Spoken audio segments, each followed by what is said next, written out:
Hey guys, Jambre here. We've got a bunch of new cards today to review. Starting off with some Paladin cards. We have 3 1 health minions, which are all kind of similar. Let's talk through each one. First up, we have Brazen Zealot. Whenever you summon a minion, gain +1 attack. It's a 1 mana 2/1.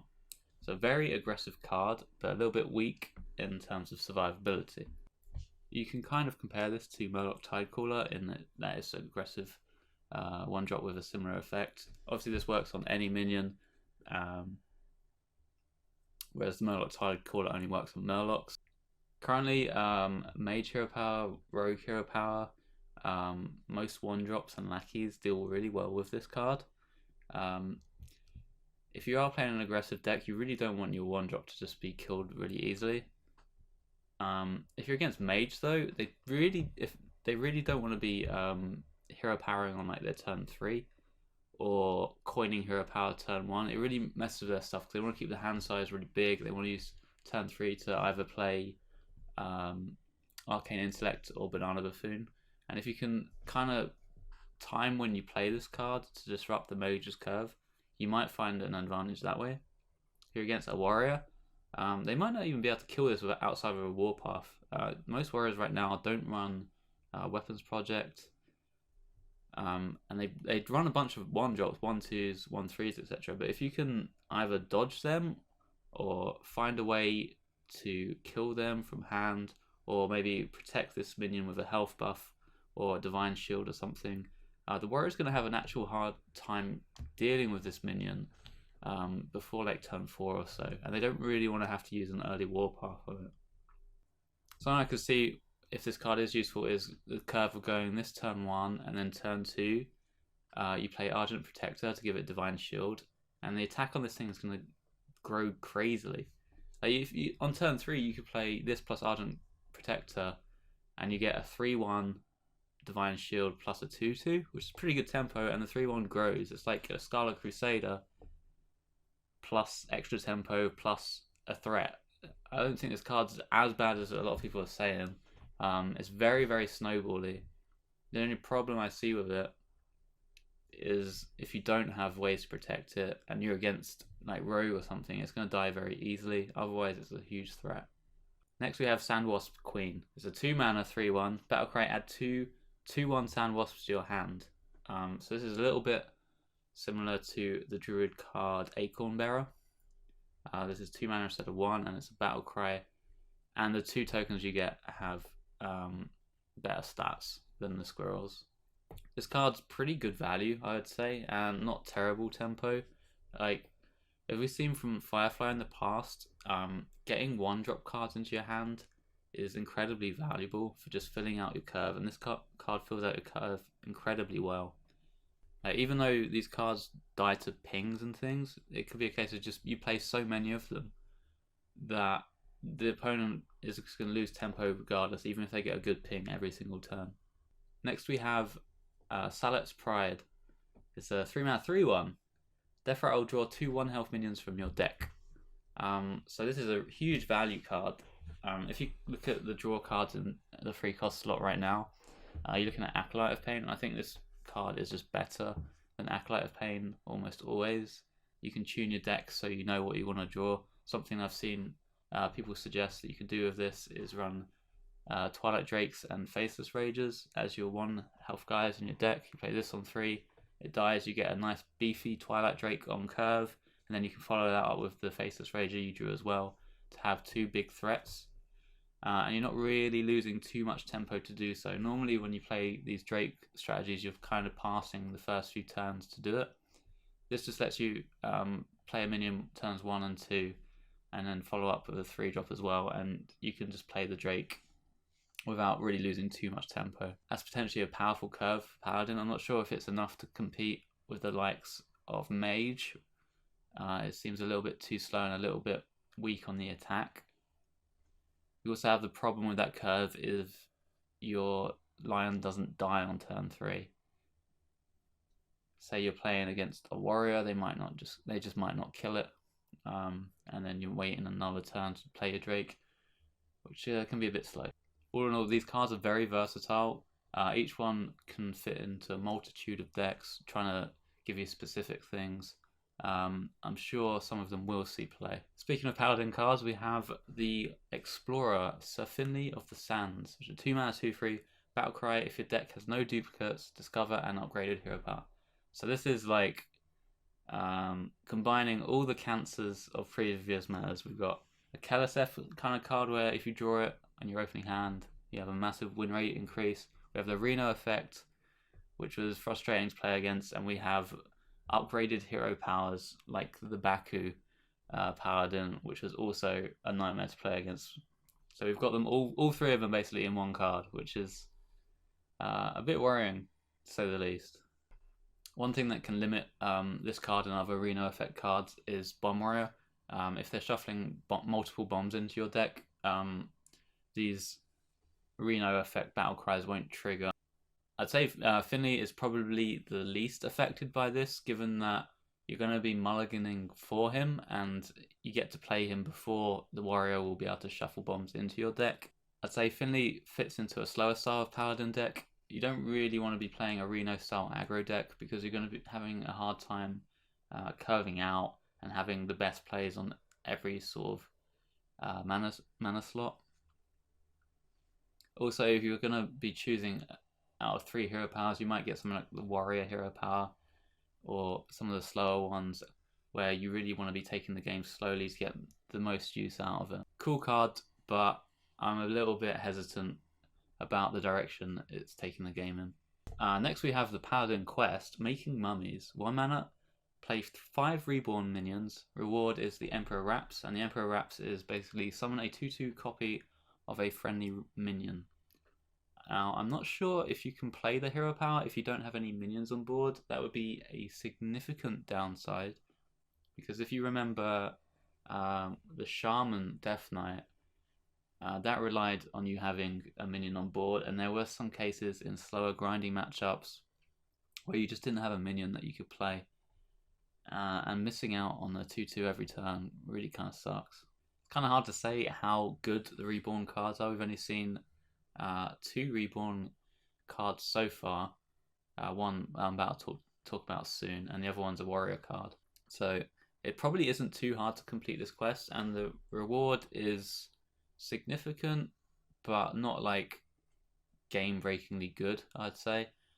If you're playing reborn stuff, a lot of them, to complete the quest early, it's kind of hard to slot in some of those huge death rattle effects, like say Mechanical Whelp and things as well, into your deck where you really want to be using this hero power on. There might be some a small subset of like specific late game cards that you want to run alongside your reborn stuff to get you that really powerful sort of value engine. Something like the Undertaker could maybe work with this card. But if reborn cards are reasonably statted on curve plays, this quest is probably not going to be too hard to complete, and the reward is just a straight upgrade to your hero power in most scenarios, so probably okay. Next we have a neutral card, Mermy, which is a 1 mana Murloc, 1/1 reborn. Pretty simple card, similar to Mekaru and Argent Squire in the past, but it's a Murloc and it's got reborn. Probably play this in your reborn Paladin Quest deck. It's pretty good in any sort of Murloc deck. It's a sticky 1-drop, so you can land buffs on it, whether it be War Leader or Toxfin, etc, etc. It's a pretty great addition to the Underbelly Angler pool. Along with Sir Finley and this card, Underbelly Angler's Murloc pool is a lot lower.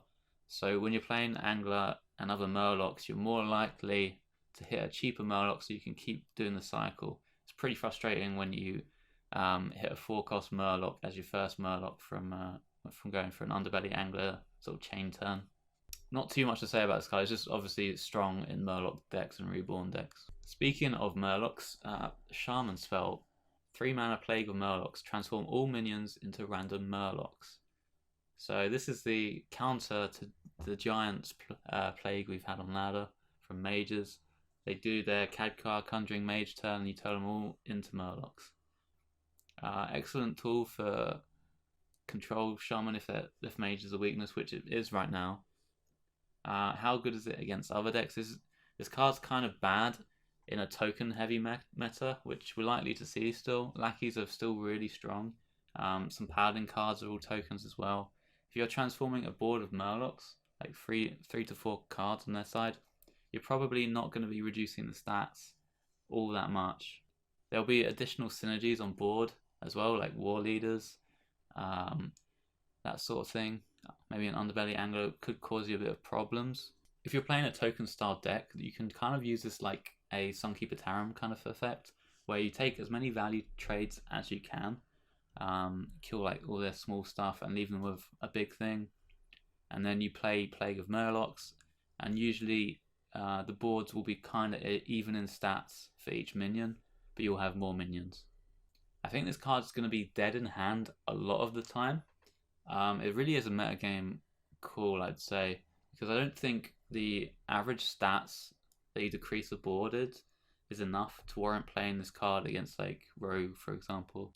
It's kind of similar to Devolve, but it affects your side of the board as well. So something you can't do, which you could do with Devolve, was devolve their board of taunts and go face, for example. When you play this card, maybe you'll get a stat decrease on their side, but you won't be able to attack with any of your minions. So you won't be able to take value trades into those stat decrease. So your opponent is fully capable of attacking first with their Murlocs, and they'll take as many value trades as they can into yours or push face damage. So it's a bit risky playing this card like a Devolve. You really need to value trade as much as you can first, which might not be available. This card really is a lot better if you're ahead on board, just because you get those value trades.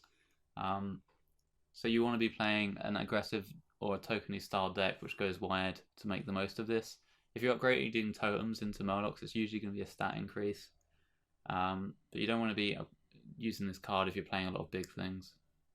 Something you could do, if you run Spirit of the Frog, you can go Voltaic Burst as your 1. You can play Soul of the Murloc as your 2, and then you'll have a nice wide board of sticky threats. Then on your next turn, you'll have, by the way, the 2 would have drawn Plague of Murlocs if that's your 3. On your next turn, you trade your 1/1s into as many of your opponent's stuff as you can, like their cheap things, and then they'll pop out as 1/1's Death Rattle. Then you Plague of Murlocs, their big thing turns into a small thing, and you get a stat buff on pretty much your entire board. I see this card mostly being a tech card against mages, probably not that useful against other decks. But we'll see. Next we have a Warrior Legendary, 6 mana 4/7 Armadillo. It's a taunt. At the end of your turn, give all minions, all taunt minions in your hand +2/+2. I don't think this card is particularly good. It doesn't slot into the current Warrior strategies, so it's not like a boost to that. It's going to have to be an entirely different archetype.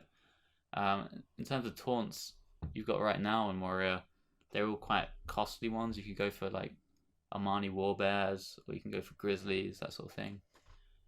They're all beasts, so you could run maybe Undustra as well to kind of cheat that late game mana out. I just don't think that hand buff is particularly strong. This is a very specific sort of hand buff as well. It comes late in the game. It does have taunt, which is nice. But the current strategies of Warrior right now with Dr. Boom is so strong that this taunt synergy thing really has to be very powerful for it to overthrow the current Warrior. And I'm not really seeing the payoff just yet. There might be some more minions yet to be revealed, or spells, whatever, to boost this. But right now, this looks pretty weak. Next, we have Elise the Enlightened, a Druid, 5 mana 5/5 Battlecry. If your deck has no duplicates, duplicate your hand. So this is a huge value engine for Druids. 5 mana 5/5, draw 4 cards, 3 or 4 cards would be pretty good. But you can also do specific combos with this. Something you could do is run this in a Chef Nomi deck, where you cycle through your whole deck. You don't actually have to run single copies throughout your whole deck. You just use this towards the end of your deck. Once you've drawn all of it and you have the Nomi activated, you can play this the turn before you draw your last card. It will copy the Nomi, and then you get multiple copies of Nomi, which will help you beat things like Warrior. It's worth noting that if you pair this with Floop, you can get basically infinite amount of cards in hand. You play Elise, it copies your hand, including Floop, and then next turn you play whatever spells you want, and you play Floop, which happens to be a 3/4 copy of Elise, and it copies it again. So if you have like a smallish specific set of hands, you can just keep repeating that turn after turn, and basically never run out of things to play. You might run out of hand space pretty quickly doing that, because you're going to be drawing a card every turn, and it basically doubles your hand size at the end of every turn. So you're going to have to be playing a lot of cheap things if you want to go infinite with this. It might just be a huge value tool, potentially, but it does seem a bit memey. Next we have the Druid spell Hidden Oasis. 6 mana spell, choose one, summon a 6/6 Ancient with Taunt, or restore 12 health. Right, so individually the options aren't that strong. Summoning a 6/6 Taunt is pretty bad for 6 mana. I mean, it's situationally good, but on average it's pretty bad. Restoring 12 health is also quite expensive, but if you're against a burn deck like Aggro Shaman for instance, or a Hunter, it might be like the best card you can do there. 12 is quite a lot. I think this card is mostly going to see play in combination with the Druid quest. Summoning a 6/6 Ancient with Taunt, which heals you for 12, is pretty powerful stabilization, and if you're playing the quest and floating mana, you're probably going to be behind on board regardless. So having a great stabilization tool afterwards is going to be huge. I don't have too much confidence in the Druid quest right now. Floating a bunch of mana is just going to leave you really far behind in tempo against pretty much everything. Druid has no ways to deal with Mage's Giants right now, other than basically going aggressive and killing them in Token Druid, but that won't fit into that deck. So, although I do see the synergies there, it just doesn't seem strong enough right now. You could pair this card with Elise, and when you get to 10 mana, you can do the copy strategy with Floop, and basically every turn that you want to do it, you can go 6/6 heal 12 plus copy your hand, and do that every turn. And it's going to be tough for a lot of decks to compete with that. Like a Warrior, for example, is probably going to get grinded out if you have that much healing and that much value in your hand. Next we have the Mage Explorer, Reno the Relicologist. I don't know if I'm saying that right. 6 mana 4/6, Battlecry. If your deck has no duplicates, deal 10 damage randomly split among all enemy minions. So this isn't quite on the same level as old Reno, which healed you to full health, as is more a board centric thing. Kind of similar to Dynamatic, in that it will play a guy and kill some of their guys. Obviously this is way more powerful. It's likely to kill all of their board if their board's not too huge by that point, and it's going to be a massive tempo swing. Obviously if this card didn't have the restriction, it would be incredibly strong. It's just, is the restriction worth running?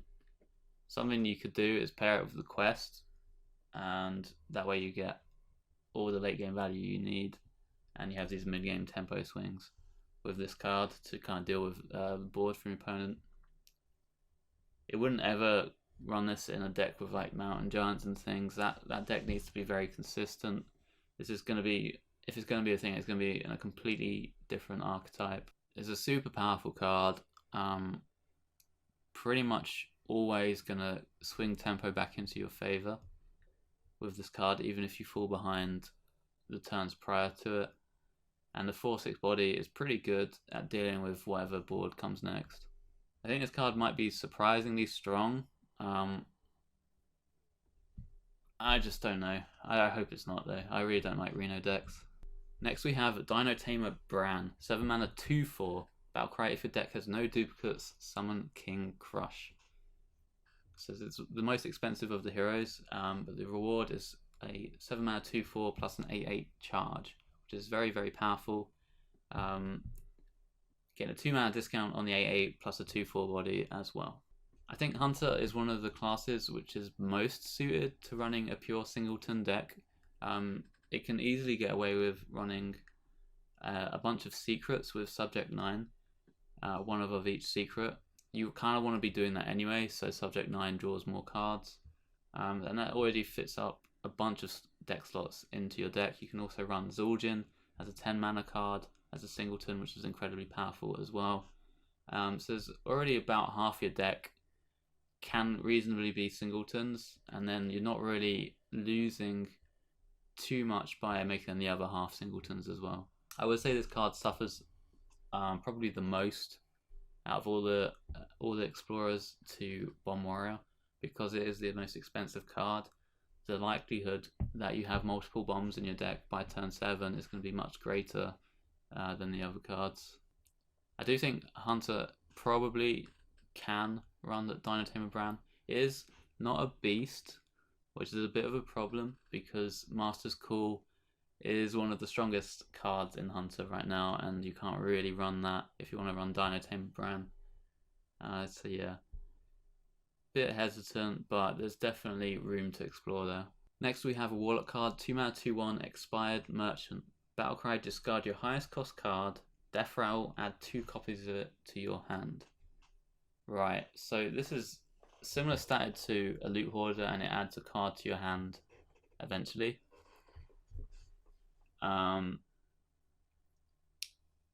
It does give away information that what the highest cost card in your hand is, so that's a downside, and it's also a lot more susceptible to silence. If this thing gets earth shocked, you've not only lost out on the card draw, but you've lost a card from your hand. So Loot Hoarder is not very good in Warlock, so this needs to be abusable for it to be better, given I think the effect in a vacuum is worse. So what high cost cards do you want to be duplicating into your hand? Possibility is say Mountain Giant or Sea Giant, because they start the game usually at high costs but can get really cheap as the game goes on, and then having multiple copies of them is potentially really powerful. Another thing is like the spell Demon Bolt, that usually starts the game really high costed, but if you're running a board flood deck and you copied your Demon Bolts, you're going to get huge tempo swings later on in the game. The coolest combo probably is with Soul Warden, which is a 6 mana 6/6, which adds copies of the cards you've discarded this game to your hand. So you can set it up that this card will discard your Soul Warden, and then your next Soul Warden will draw you another Soul Warden, and along with any other cards you've discarded. So you can set up potentially infinite combos that way. It is a bit slow on the tempo, and maybe you need like life gain as well. So you might be able to set up if there's like a good life gain card, and maybe there's a good tempo card as well. There's your 3 cards that you play every single turn throughout the game, and that might be enough as a late game strategy. The combo I just thought of was the cards you discard are Embalming, Soul Warden, and Sacrificial Pact. And basically you control the board with Soul Warden and Embalming. You can have a 6/6 every turn and destroy a minion every turn if need be. And then you're going to be naturally drawing Worthless Imp into your hand, as well as having a bunch of Sacrificial Pacts in your hand. So whenever you need healing, you just drop one of those 1/1s and use a 0 mana heal 5 on it, which is pretty powerful. Obviously that costs 11 mana to do all in one turn, so you're going to have to split up your turns, and maybe you don't have to do Embalming every turn, or you don't have to Sacrificial Pact every turn, that sort of thing. And coupled with the Embalming getting shuffles into your deck, that means you're not going to be fatiguing either. Potentially you can get out tempoed doing this, but we'll see. It's definitely interesting combos. Really cool card, very abusable, very weak to silence, but I'm very excited about this one. Next we have Scarlet Webweaver. This is a 6 mana 5/5 Hunter card. Battlecry, reduce the cost of a random beast in your hand by 5. So this is potentially a huge either combo tool or just a tempo tool. If you can pair this with a Highmane or a Tundra Rhino, you're going to get a huge amount of tempo. Like just playing this on turn 6 with only a Tundra Rhino in hand means you can play a 2/5 and a charging 5/5 for 6 mana, which is very, very good tempo and a lot of face damage. Some things you can do is like try and set up an OTK with the card that copies beasts into your hand and Tundra Rhinos, etc., etc. Getting those cheap Rhinos in hand is going to mean you're going to be able to play a lot more cards on one turn. One of the problems with this card is when you're playing Hunter, usually you have multiple beasts in your hand and there's a fair few cheap ones. Things like Springpaw, Timberwolf, etc. are going to be usually 1 or 2 of them in your hand, and you risk reducing one of them instead of reducing the thing you want to, and then you're playing a 6 mana 5/5, which reduces a minion by like 1, which is not so great. So you want to be avoiding having a bunch of small beasts in hand, which is what current hunters tend to do right now. If you do manage to pull off the tempo swing, you're looking kind of like pre-nerf corridor creeper levels of tempo swing. Like you're essentially getting a 0 to 1 mana 5/5 for free with whatever play you do as well. Next we have another big beast, Wild Blood Stinger. 6 mana 6/9. Battlecry, summon a minion from your opponent's hand and attack it.